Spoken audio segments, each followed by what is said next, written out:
మాతృదేవోభవ. అమ్మ ప్రేమ కన్న కమ్మదనము లేదు, తెలుగు భాష కన్నా తేనెలేదు, దినసేవ కన్న తీర్థయాత్రయలేదు, దైవభక్తి కన్నా ధనము లేదు. మండలి వెంకటకృష్ణారావు గారి శత జయంతి అంటే ఒక గాంధేయవాదానికి జరుగుతున్న శత జయంతి, సహస్ర జయంతి, ఒక నిరాడంబర జీవనానికి జరుగుతున్నటువంటి సత్కారం.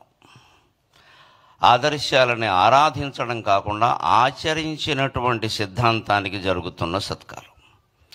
ఒక వ్యక్తిత్వము క్రమ్మి వేసినది సాహో ఆంధ్రదేశమునే, ఒక వ్యక్తిత్వము క్రమ్మి వేసినది సాహో ఆంధ్రదేశమునే, ఒక సేవాధృతి పారద్రోలినది, ఒక సేవాధృతి పారద్రోలినదహో ఉప్పెన్లు తుఫానులన్, ఒక సేవాధృతి పారద్రోలినదహో ఉప్పెన్లు తుఫానులన్, ఒక భాషాకృతి వేషమయ్యే తెలుగై ఓంకారమై ఈ భువిన్, ఒక భాషాకృతి వేషమయ్యే తెలుగై ఓంకారమై ఈ భువిన్, ఒక కృష్ణాకృతి మండలిన్, ఒక కృష్ణాకృతి మండలిన్ శత జయంత్యుత్సాహమై దీపిలన్.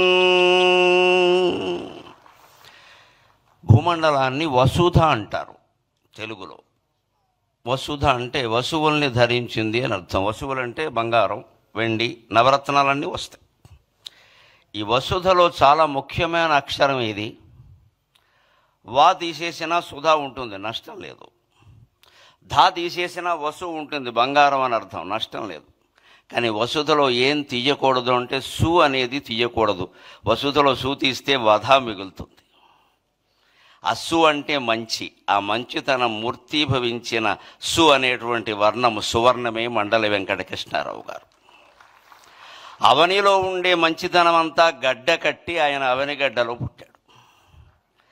ఆ అవనిగడ్డకి తుఫాను వచ్చినప్పుడు, సునామీ వచ్చినప్పుడు, ఉప్పెన్లు కమ్మేసినప్పుడు పంచె పైకి అడ్డం కట్టి లేచి రైతులందరినీ పిలిచి శవాలు సైతం మోసి అనాథలకి అన్నం పెట్టి ఆదరించి తాను ఒక శాసనసభ్యుడిగా తనని అంతకుముందే ఏకగ్రీవంగా ఎన్నుకున్నటువంటి ప్రజలకి ఒక ఎమ్మెల్యే ఎంత చేయగలడో అంతకు 10 రెట్లు చేసినటువంటి మహానుభావుడే. అటువంటి వాళ్ళు ఉన్నటువంటి సీమ, వాళ్ళ పేరు తలుచుకున్న చోట మళ్ళీ అటువంటి దుర్భిక్షం రాదు. ఇప్పుడు శత జయంతి వేడుకలు జరుపుకోవడంలో మన ఆశ ఏమిటి అంటే ఆ మహానుభావుని ఆశీస్సుల వల్ల మళ్ళీ ఆంధ్రప్రదేశ్ రాష్ట్రంలో ఎటువంటి దుర్భిక్షము రాకుండా సుభిక్షంగా వర్ధిల్లుతుంది, అందులో సందేహమే లేదు. అయినా సుభిక్షంగా వర్ధిల్లింపజేసేటువంటి అద్భుతమైన నాయకత్వం మనకి ఏడాది క్రితం లభించింది. మనం అదృష్టవంతులం. నిజంగానే నాకు పద్మశ్రీ రాగానే అప్పుడు ప్రభుత్వాన్ని గురించి నేను మాట్లాడాను. కానీ మొట్టమొదట ఫోన్ చేసిన 10 మందిలో నారా చంద్రబాబు నాయుడు గారు ఉన్నారు. వెంటనే అప్పుడు ఆయన ప్రతిపక్ష నాయకుడు. వెంటనే ఫోన్ చేసి నరసింహారావు గారు చాలా సంతోషం, మీరు పద్మశ్రీ పొందారు, మాకు ఆనందంగా ఉంది అని చెప్పారు. వెంటనే అంతటి సహృదయం, కళలని సాహిత్యాలని పోషించేటువంటి నాయకుడు దొరకడం ఆంధ్రప్రదేశ్ చేసుకున్నటువంటి అదృష్టం. ఇంకొక మాట, కృష్ణారావు గారు లాంటి వ్యక్తులు కేవలం ఆశయాలని ఆరాధించలేదు, ఆచరించారు. గాంధేయవాదులమని చెప్పుకోవడం అంటే గాంధీ గారి కర్ర మా ఇంట్లో పెట్టి వెళ్ళారు, గాంధీ గారి చెప్పులు మా ఇంట్లోనే విడిచారు, గాంధీ గారి కళ్ళజోడు నేనే తుడిచా అని చెప్పుకోవడం కాదు.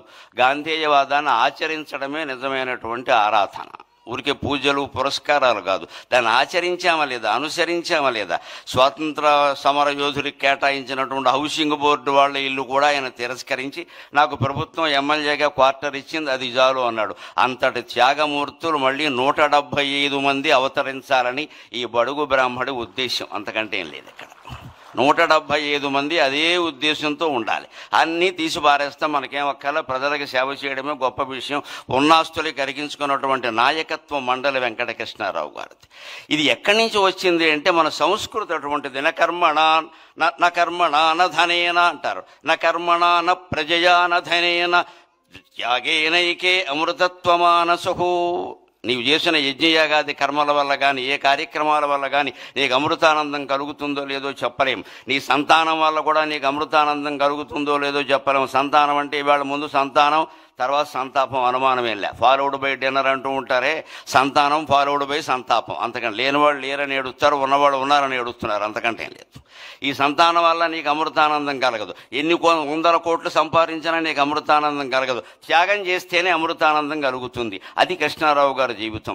ఇట్టి ఈ క్రమశిక్షణకెన్ని ఏండ్లు ఇట్టి త్యాగమున అమృతత్వమునందుమనడి వేలేండ్ల సంస్కృతి ప్రాణమీవు.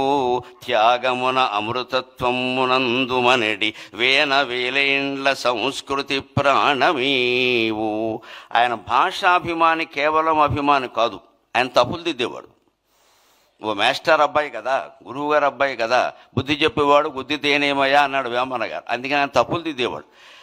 టీచర్స్ డేని తెలుగులో గురువుగారి దినం అంటుంటే ఆ మాట ఏమిట్రా అన్నట్టు ఆయన. ఎందుకంటే దినం అనే మాట తెలుగులో ఎక్కడ వాడతారో అందరికీ తెలుసు. అందుకని ఎన్టీ రామారావు కూడా శ్రీకృష్ణ విజయంలో గొప్ప డైలాగు పెట్టించాడు ఆయన కావాలనే. ఆ దినమునకు మీరు రావాలను అంటే వెనగానే రామారావు గారు కృష్ణుడి వేషంలో ఉండి తద్దినమునకే రాగలము అంటాడు. అంటే నీకు తద్దినం పెడతానని అర్థం. అది అందులో విలన వేషం వేసిన రాక్షసుడికి తద్దినం పెడతానని తద్దినమునకే రాగలనని రాయవాయ. రెండు అర్థాలు వస్తాయన్నాడు. భాషాభిమాని, భాషా పండితుడు కదా రామారావు గారు అంటే. అలాగే ఈయన కూడా అదే. కాబట్టి గురువుగారి దినం అంటే ఏమిటది? గురు పూజా మహోత్సవం అని మొట్టమొదట మార్చిన వాడు మండల వెంకట కృష్ణారావు గారు. భాషలో అటువంటి దోషాలు సరిచేయాలి మనం. మదర్స్ డే, ఫాదర్స్ డే కానీ తల్లి దినం, తండ్రి దినం అనకూడదు.